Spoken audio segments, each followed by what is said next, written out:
Hey friends, welcome back to the Maranatha Global Bible Study on the Rapture and the Endurance of the Saints. In last week's session, we took some time to discuss what is dispensationalism and why it must die. Okay, now to be clear, if you don't know what dispensationalism is, we're going to briefly review that again before we start here. But in essence, dispensationalism is a system of theology that was formulated and articulated by a man named John Nelson Darby, first in the 1830s. And this system of belief is the foundation for the pre-tribulational rapture that's so popular in the church today, an idea that, again, as I've said so many times, is fundamentally unbiblical. And so dispensationalism, although there are many aspects of dispensationalism that I agree with, there are aspects of it, there are doctrines that are common to dispensationalism that I disagree with so vehemently that I'm convinced that the Lord is going to crush dispensationalism before his return, and the church will and must return to a more proper, biblical, historic premillennialism. Okay, so as promised, in this session, we're going to take the time to review three books. Actually, not in this session, but over the next few sessions. We're going to review the following three books. The first one is called Ancient Dispensational Truth by James Morris. And in this book, he's trying to claim that dispensationalism was taught before John Nelson Darby, before the 1830s. So he goes back to very ancient sources and says, see, look, that's dispensational doctrine, or this guy was teaching dispensational doctrine, or this type of thing, and trying to say that dispensationalism actually predates John Nelson Darby. Well, then we're going to look at another book which is a bit more academic. I mean, it's far more responsible than Morris's book, and this one is by William C. Watson. It's called Dispensationalism Before Darby, and this has become in many ways kind of a popular manual among dispensationalists who have been wanting to defend dispensationalism. So the idea is really this: John Nelson Darby in the 1830s, he didn't come up with something new, right? This is what these guys are trying to say. He didn't come up with something new at all. He simply reclaimed that which the ancient church believed. So the idea is, no, dispensationalism was the belief of the early ancient church. It was the belief of the apostles and Jesus. John Nelson Darby simply kind of like a reformer, kind of like Luther or something. He reclaimed ancient biblical truth. And so thus dispensationalists today would say, I believe exactly what the apostles believed. And then finally, not in this session, but beginning next week, we'll begin looking at this brand new book that just came out called Discovering Dispensationalism. This is by far the most responsible and academic, the most quality of all three of these books. Unfortunately, they did tap William C. Watson, the author of Dispensationalism Before Darby, to cover a broad period of church history over 1,000 years, or roughly 1,000 years. And he, again, continues with what we'll see is his very, very careless, sloppy, and arguably dishonest scholarship, as we'll see. We'll really see that when we begin next week. So those are the three books that we're going to review. Now, before we jump in, again, I just want to very briefly review what dispensationalism is. So I've got this chart here. You've got 7 unique doctrines, or 7 distinct doctrines listed. Now, the first 4 doctrines, to be clear, I agree with them. I think they're biblical. And they all fall under the heading of historic premillennialism. This is the idea that the early church believed these things. The early church writers after the apostles, they believed all of these things. Then you have in the sort of lilac or purple, you've got 3 other distinct doctrines, and those are all unique to dispensationalism. So to be clear, what is the difference between dispensationalism and just simple historic premillennialism? Well, dispensationalism believes everything that historic premillennialism does, but it adds a few unique, distinct doctrines. The first is that there is this very, very harsh, rigid distinction, this clear wall of separation between the church and Israel. Never shall the two ever cross. Secondly, the New Testament should be interpreted, it should be understood as being divided between passages that are for Israel or for the Jews and passages that are for the church. Passages that are not for us. We don't need to pay attention to those. They don't apply to us because that's for Israel. And then these other passages are for us, this type of thing. I think that is a profoundly dangerous, even cultic, false doctrine that the church needs to shed and get rid of. And then finally, the pre-tribulational rapture that is so popular in the church today, which is tied into these previous two doctrines. Of course, that's probably the most popular, well-known doctrine, unique and distinct to dispensationalism. So to be clear, all 7 of these doctrines together form dispensationalism. I, again, am advocating for historic premillennialism. Let's just do away. Let's just do away with the term dispensationalism. Too much baggage, too much weirdness with John Nelson Darby and so many of those that followed after him, E.W. Bullinger, some of these hyper-dispensationalists, getting into all kinds of really mundane, strange arguments. Let's just do away with all of that. I believe that before Jesus returns, the church will, in fact, I believe it must reclaim the ancient apostolic doctrine of historic premillennialism. Okay, I've also got a neat little chart here. Again, just because I made this, I want to share it with you all again. This is a very simple overview of the primary eschatology that dominated at any given point in church history. So again, you begin at the beginning, the first few hundred years of church history, Papias, Justin Martyr, Irenaeus, Hippolytus, Lactantius, Victorinus, Tertullian. These guys were all premillennialists. Now, there were others in the first few hundred years who were not premillennialists, but premillennialism clearly dominated the first few hundred years of church history after the apostles. Then, through the influence of the Alexandrian school, the school that was much more influenced by Greek Platonic philosophy, in other words, Gnosticism, or more of an allegorical, spiritualized interpretation of the Bible, those who rejected a literal millennium, those who rejected a literal future earthly reign of Jesus, and these type of things. After Augustine, amillennialism became the dominant eschatology of the church for 1,300 years. Amillennialism, the A, or as our British friends say, amillennialism, the A means no. It means none.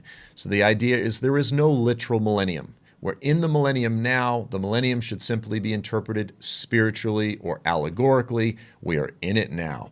And I always have to tell this little joke, by the way. When I was in Scotland a few years ago, after I taught on the differences between premillennialism and amillennialism, this very sweet little, again, I can't remember if she was Scottish or Irish, came up to me, and just this, sweet little white-haired woman, and she said, "Oh, Joel, you're so right, because if the millennium is now, then the millennium really sucks." And I was like, she gets it, okay? For any of us who live with the burden of this current age, who live with long-term illness or sickness, for those of us who feel the sigh and the groan of living in this fallen, broken, corrupt age, it's a real hard sell to say we are in the kingdom now. This is it. You go, if this is it, then this kind of stinks. I sure hope something far, far better is coming, and not simply someday we die and go to heaven forever. I believe the scriptures actually hold out very clear promises of very real, physical, material blessings on the earth, right? So that's amillennialism. And then you get up to, in the red, you get up to the Reformation period, and I call this the period of confusion. Now, to be very clear, it doesn't mean that everyone was confused. It just means that when you start trying to understand what was the dominant view of the end times, what was the dominant eschatology from the time of the Reformation for the next couple hundred years, it's very confused. Their ideas are all over the place.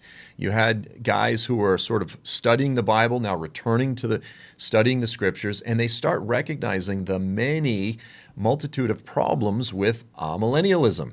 So they started embracing elements of premillennialism, elements of postmillennialism. That's the idea that the world is just getting more and more Christian as we move forward. The gospel is conquering the world, and we're going to establish ourselves essentially a golden era of Christianity on the earth. And then after that, Jesus returns. That's this very triumphalistic, sort of positive perspective. They started embracing elements, or some of them, or many of them did, elements of postmillennialism. Others remained amillennialist. Others were premillennialist. You have a lot of different ideas. Then you get to John Nelson Darby. You get to the 1830s. As I said in last week's session, the guy was very charismatic. He was clearly brilliant, and he had a lot of energy. He had a lot of ambition. And so he, as I said, he essentially formulated and articulated dispensational premillennialism, or you could say pre-tribulational dispensational premillennialism, which is to say the church is going to be raptured 7 years before the return of Jesus. So from the time of John Nelson Darby and then his protege, Cyrus Scofield, he wrote the Scofield Reference Bible. These guys traveled all over the world, all over the United States, really popularized dispensationalism, really won a lot of people. So I'm going to say over the past 100 years or so, the church is relatively divided down the line. Now, there's many, many people that fall in other categories, but relatively divided between premillennialists and amillennialists. Postmillennialism is a much smaller segment, okay? But for the most part, probably half of the church today hold to dispensationalism. And the vast majority, of course, also hold to the pre-tribulational rapture. Okay, so with that said, we've got a basic understanding of what dispensationalism is. Now we're going to begin the critical review of these first two books. Now, to begin, why are we reviewing these, or why were these books even written in the first place? We have to begin with what I call the great embarrassment, okay, because it really is. Dispensationalists are profoundly embarrassed by the fact that it is such a new doctrine, that it came out of this century, this era, this period in American history in particular, where so many strange end-time doctrines and ideas emerged. You had the Millerites. These guys were constantly predicting the date of the return of Jesus, constantly getting it wrong. You had the Jehovah's Witnesses emerged out of this period. You had the Mormons that emerged out of this period. These were both very eschatologically end-time-driven movements. And then, of course, out of the same period, you had Darbyism or dispensationalism and this very new idea of a pre-tribulational rapture. Now, to be very clear, again, I want to reiterate, I agree with many aspects of dispensationalism. I simply say, let's shed the term dispensationalism and let's use the term historic premillennialism. The main issue that is incredibly embarrassing for pre-tribulationists, those who believe the rapture is 7 years before the return of Jesus, is that you cannot find any examples of a pre-tribulational rapture throughout church history until John Nelson Darby. You simply cannot find any. Now, there are some examples of a view of the rapture that are maybe mid-trib, or they are partial raptures where just the righteous get caught up, but the sort of nominal Christians all get left behind. Some have sort of a pre-wrath, or as I said, mid-tribulational perspective, but you won't find anyone who articulates a pre-tribulational rapture as it's popularly taught today. You simply won't, and that is incredibly embarrassing. Now, to be absolutely clear, again, I want to state this. It doesn't matter what anyone has believed ever throughout history. The only thing that matters is what does the Word of God say. That said, and I've said this multiple times, I don't simply value what the Holy Spirit says to me in terms of enlightening and helping me to understand the Scriptures. I also pay attention. Humility mandates that we pay attention to what the Holy Spirit has been speaking to His church throughout history. And, so that we don't go like, hey, I have a revelation, I understand this, everyone else is wrong. We go, do you think you're the only person in church history that the Lord has spoken to? So we have to pay attention to what the Lord has been speaking to His church. And when you go, we can't find a single example of anyone who believed this for well over 1,000 years, you go, something might be wrong here. especially those who lived closest to the apostles. There's no example of a pre-tribulational rapture ever taught in church history, and that's incredibly embarrassing, right? So for that reason, these guys have written these books to try to manufacture and, if you will, create the illusion that the earliest of the ancient church was actually, they espoused dispensationalism. And it's quite frankly, it's a bizarre argument. I have no problem at all saying there are aspects of dispensational thought and ideas that you'll see throughout church history. That's absolutely true. But you will not find the system of dispensationalism ever taught. You won't find anything really even close. And as I said, you certainly won't find the pre-tribulational rapture taught. So let's go ahead and begin with the first book, again by Morris, Ancient Dispensational Truth. I want to be very clear, this book is the least academic, it's the least careful, it's the least responsible of any of the three books. It's a mess, quite frankly. It's very poorly very poorly argued. Let's just put it this way. The scholarship in the book is bad. It's bad. So the subtitle of the book is Refuting the Myth that Dispensationalism is New. Guys, you can't refute the fact that dispensationalism is new. It just is. Again, I want to be clear, because dispensationalism is a system. It's a system of several interlocking, interconnected doctrines. It's a system. It's not a single doctrine. You can't point to one idea that's important to dispensationalism and find some guy that goes, well, he agrees with that idea. Therefore, dispensationalism is ancient. That's horrible, horrible logic. Dispensationalism is a system. If you want to say dispelling the notion that dispensational ideas or doctrines are new, you can say that. That's fine. But to say that dispensationalism is anything other than new is profoundly anachronistic. Okay, in other words, it doesn't work with time. You're required to take this part of history and move it back here, and it just does not work.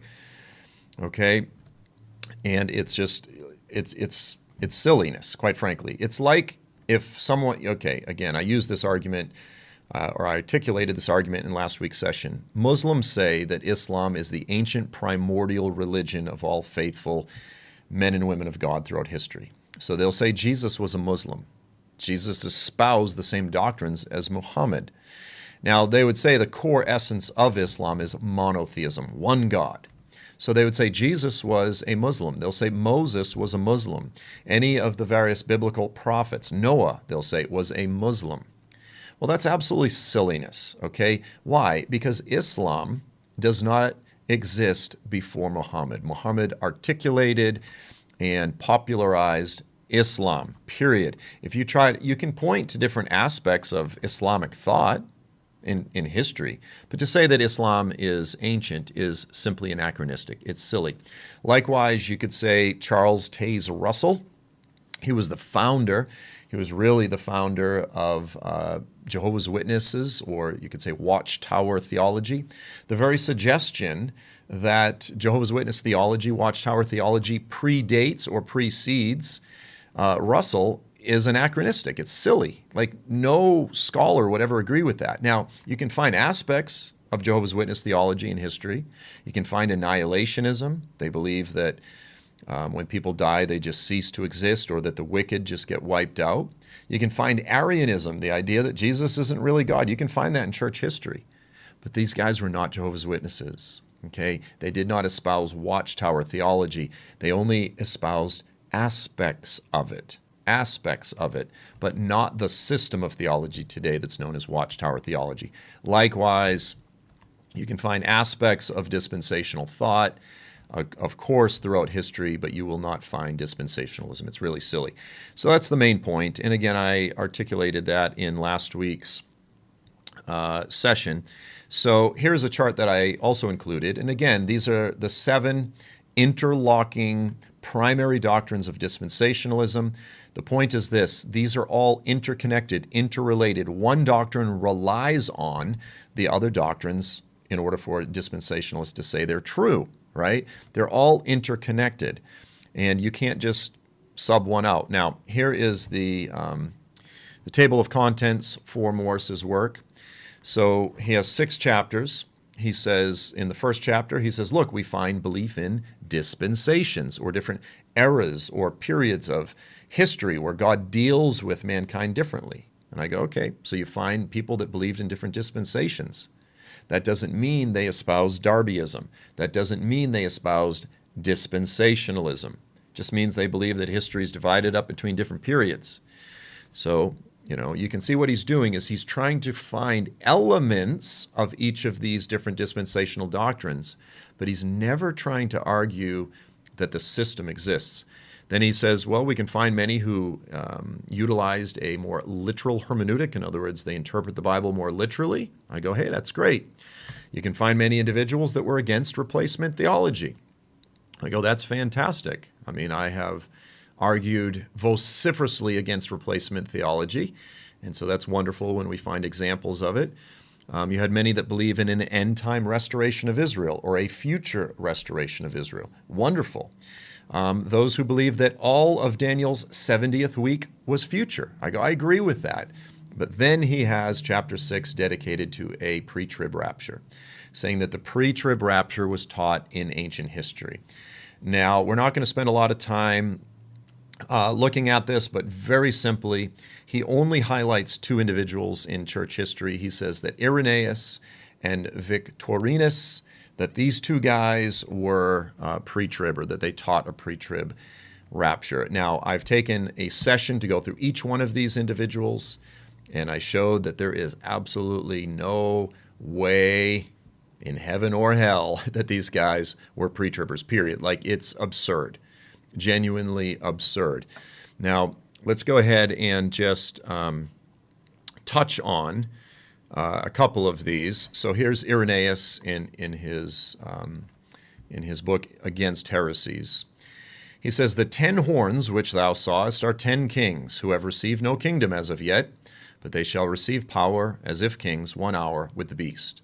So he quotes the book of Revelation, and then he goes on to say this, and they, who's they? The 10 kings under the authority of the Antichrist, he says, they shall lay Babylon waste, burn her with fire. They will give their kingdom to the beast, and they will put the church to flight. Irenaeus has the church on the earth facing the persecution of the Antichrist. Irenaeus did not believe in a pre-tribulational rapture, period. Okay, there's a few statements that Irenaeus makes that are a bit confusing or that make you scratch your head or go, maybe he contradicts himself a little bit, but he clearly was not espousing a pre-tribulational rapture. Here's a statement from Tommy Ice, Dr. Tommy Ice, who, again, to be clear, is the director, the founder and director of the Pre-Tribulational Research Center. He's probably the most well-known pre-trib scholar out there. And this is what Dr. Ice says. He says, when taken within the context of all of Irenaeus' writings, it appears that he was not teaching pre-tribulationism. And I agree. I agree with Dr. Tommy. But Dr. Tommy clearly disagrees with James Morris. And then Victorinus, in his commentary on the Apocalypse, the commentary on the book of Revelation, chapter 20. And I'm just reading one quote from each of these guys. Again, I did a whole session on each one of these. He says, this little season signifies 3 years and 6 months, so 3.5 years, in which with all his power the devil will avenge himself under Antichrist against the church. So Victorinus believed that the church would be persecuted by the Antichrist for the last 3.5 years, right up until the end of the tribulation. He was not a mid-tribber, he was not a pre-wrather, he was a post-tribber through and through. So in this entire book, the only examples that he gives to try to defend the pre-tribulational rapture is, he spends pages trying to twist what Irenaeus had to say, and then a few pages trying to twist what Victorinus had to say. Guys, it's horrible scholarship. Like, again, even other pre-tribbers like Dr. Tommy are honest enough, even though they're eager to try to find pre-tribulational statements. They go, as guys know, Irenaeus, Victorinus, they were not pre-tribbers, period. Okay, so now we're going to go ahead and move on to the far more respectable, far more well-known book, Dispensationalism, before Darby. Now, let me just begin by saying this. Watson's effort is to show that there are some elements of dispensationalism that were taught before the 1800s, before the 19th century. And again, we just have to reiterate the fact that dispensationalism is a system. It's a system. Showing that elements of it were taught proves nothing other than that aspects of dispensationalism are valid, but it doesn't validate the entire system. This is so important. Like, it's almost like a card trick. It's almost like a sleight of hand to say, we will prove that dispensationalism is ancient.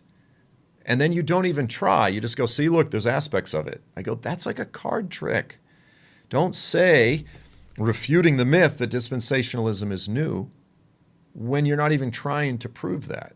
Like, it's even just in the way the whole argument is framed, it's kind of very misleading.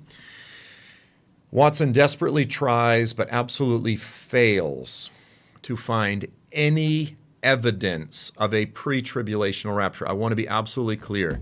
Many responsible, like, guys that I like, they've gone, well, you need to read this book. It shows you that there was all kinds of pre-tribulationism that was taught before Darby. Watson tries desperately, and he fails miserably. Now, some of you are watching this, you go, but Joel, that wasn't even the purpose of the book. The purpose of the book is not to prove the pre-tribulational rapture. You're arguing against something that he was not trying to do. And I say nonsense. Here's the back of the book. Here's the back of the book, and the very first endorsement. How does Heinsohn understand Watson's book? This is his endorsement. He says, William Watson plows new ground in researching the history of eschatological thought prior to the 19th century. We go, yes. And then he goes, to put it simply, Darby did not invent the pre-tribulational rapture idea. Okay, so if there's one thing that Dr. Heinsohn could say to try to give a good thumbs up, props to the book, is he goes, let's just be very clear. Watson shows that the pre-tribulational rapture is not new. Guys, that's nonsense. Here's another, again, just to understand how the book is received. Here's another review. It's actually the first review that I looked up on Amazon, the very first one. This individual says, as mentioned in the first paragraph, a common argument against dispensationalism, parentheses, and the pre-tribulational rapture, is that it was invented by John Nelson Darby around 1830. That's absolutely true. It was. He was the one who articulated it. Now, again, he was drawing from some different weird ideas. There was all kinds of crazy ideas before him. People that believed in a partial rapture or a mid-tribulational rapture or sometimes a pre-wrath rapture. He was drawing from all kinds of different ideas, but he is the first one that articulates the pre-tribulational rapture, the idea that we would be raptured 7 years before the return of Jesus, before the tribulation completely. You don't find that anywhere in church history before Darby. You don't. But look what this reviewer says. Watson proves beyond any shadow of a doubt that this popular belief, the idea that Darbyism is new, is absolutely false, and those who promote it grossly mischaracterize church history. You see what I'm saying, guys? Pre-tribbers pick this book up and they go, proof. But this is the problem with confirmation bias. They want to believe it, and even when they are presented with horrible evidence, they latch onto it and they say, see, how's this guy say it? Beyond any shadow of a doubt. And anyone who disagrees grossly mischaracterized church history. Let's go ahead now and let's review this proof that Watson has provided for us. Okay, so let's go ahead and begin. He has 2 chapters in which he's trying to find evidence of a pre-tribulational rapture. Chapter 7 and chapter 10. The first chapter is called Concepts of a Pre-Tribulational Rapture in 17th century England. Again, a pre-tribulation, the very word there means a rapture before the tribulation. But so he says concepts of a pre-tribulational rapture in 17th and tribulation in 17th century England. And then chapter 10 is called the pre-tribulational rapture and tribulation in 18th century England. So he's got 2 chapters, again, covering 200 years. Now, I've got an actual picture from the book, and I just put the picture in here and I highlighted it in yellow. Now, here's the thing. Between these two chapters, Watson goes through over 20 individuals. And there's only 6. This is what's so bizarre, that he actually says teach a pre-tribulational rapture. So here, as you in this picture from the book, you can see here, he says, those who are clearly taught or espoused or articulated a pre-trib rapture. And he only lists 6 guys. So these are the cream of the crop. These are the best of the best that Watson has to offer. Okay, let's look at each one of these 6.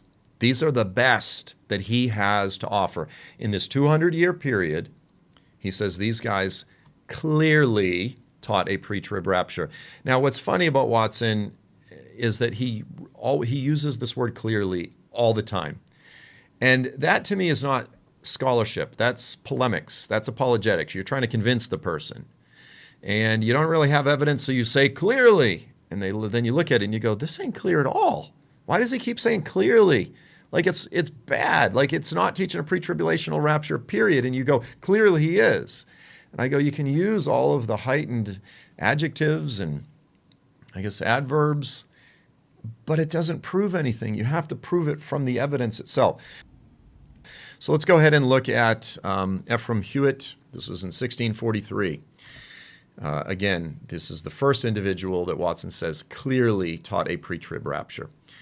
Here's a statement from Ephraim. He says, deliverance from outward trials is expressed by the Lord coming in the clouds. Okay, so he says the church will be delivered from trials, from tribulation, when Jesus returns in the clouds. Now watch this. And then he says, our Lord, in Matthew 24, verse 30, and his beloved disciple, John, in Revelation 1:10, do couple this coming of the Son of Man in the clouds with the wailing, in other words, the repentance of the Jews. Here's the problem, guys. Matthew 24, verse 30 is when? After the tribulation. Matthew 24, verse 29 says, immediately after the tribulation. And then verse 30 says, then will appear the sign of the Son of Man in the clouds. Right? But Watson says that Hewitt was clearly pre-trib. Hewitt was post-trib. Like unarguably, he places the rapture at the coming of the Son of Man in the clouds, Matthew 24, verse 30, something that every pre-tribber out there right now would thoroughly deny. Okay, so here's the 6th cream of the crop. The first one, cross it off the list. The guy was post-trib. Next you have Captain John Brown, 1654. Again, this is the next individual that Watson says was clearly pre-trib.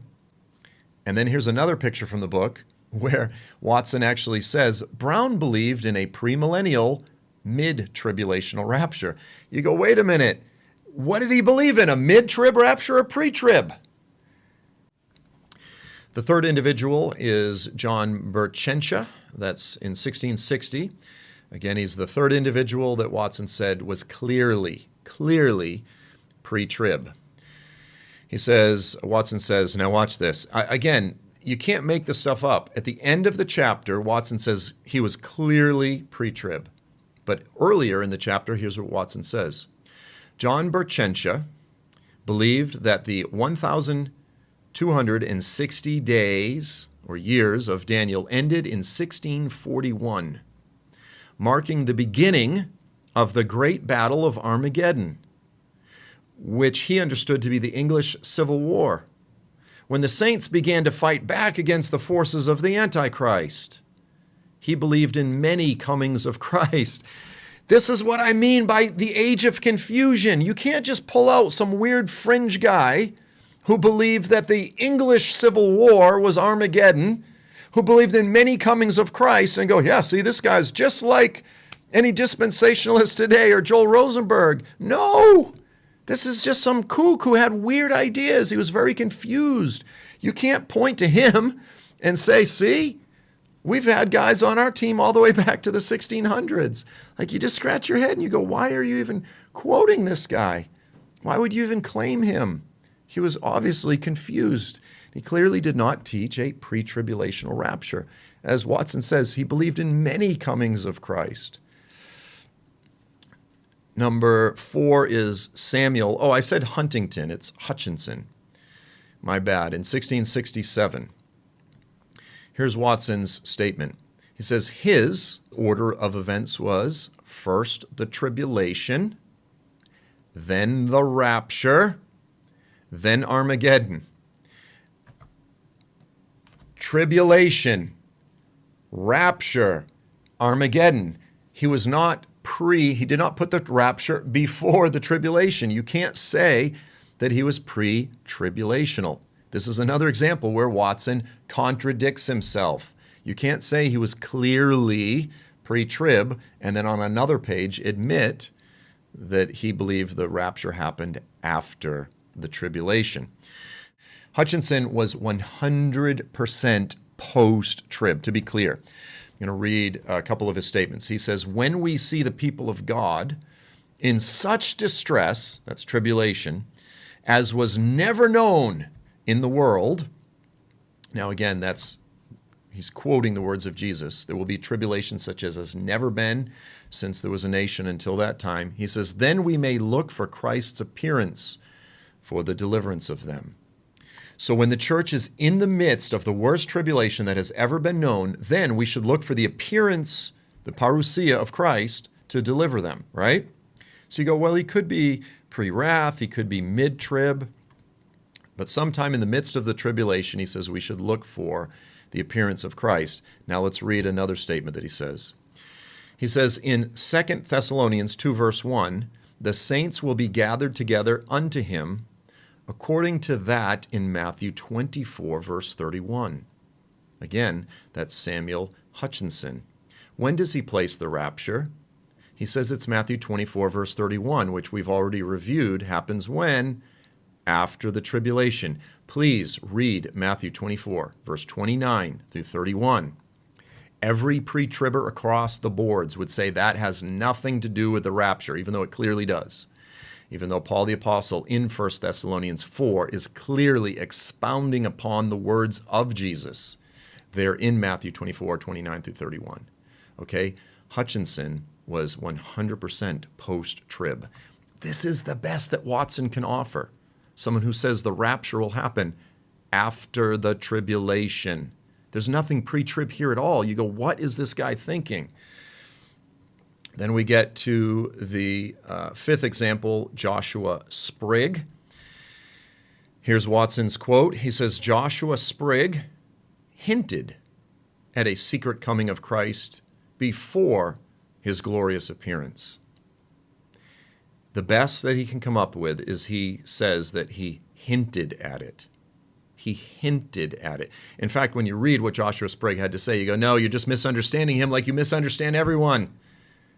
That's the best that he can come up with is a hint. And again, I would look at his example of a hint. I would say there's no hint here at all. He was not a pre-tribber. And then finally, we get to Sayarud. This is actually in 1734. This is really the only good example that he can come up with in the 18th century. Again, this is the last of the individuals. The last of the individuals in the entire book that Watson says was clearly pre-trib. Watson refers to Rood as a Baptist pastor and physician, taught that Christ will descend several times.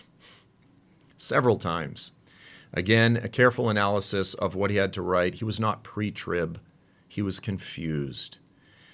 Why would you want to claim someone as being on your team, as supporting your doctrine, who was so confused to believe that Jesus was going to make several descents, that he would return many times? So again, guys, we just went through all 6 of Watson's best examples. He says all of them were clearly, there it is, clearly pre-trib. Not a single one of them is. This is the best that Watson can offer. In conclusion, I want to read a statement from Tommy Ice and Timothy Denny. This is from an article that's on Dr. Ice's website. He says, is pre-tribulationism, in other words, the doctrine of the pre-tribulational rapture, he says, is it as theologically bankrupt as its critics profess? Or are there answers to these charges? If there are reasonable answers, then the burden of proof and historical argumentation shifts back to the critics, of which I am one. Rapture critics must acknowledge and interact with the historical and theological evidence. That's exactly what I'm doing right now. I'm interacting with the evidence, and I've debunked it. I've gone through each one, and I've shown that none of them are even real. This is embarrassing. This is not scholarship. Watson was not a careful scholar. He should not be held up as a scholar. In fact, I actually believe this is such a mess that if dispensationalists want to gain any measure of credibility, they actually should repudiate him. They should actually say, like, Watson is not reliable. He might have been a great guy, might have been a great brother, but in terms of his scholarship, it's really poor. And so I'm going to end that right here. In next week's session, we're going to continue working through some of these various claims of pre-tribulationism in history, and then we will get to, whether we'll get to it next week or not, we'll get to this book, which, as I said, is a much better book. It's actually an excellent book. I recommend it.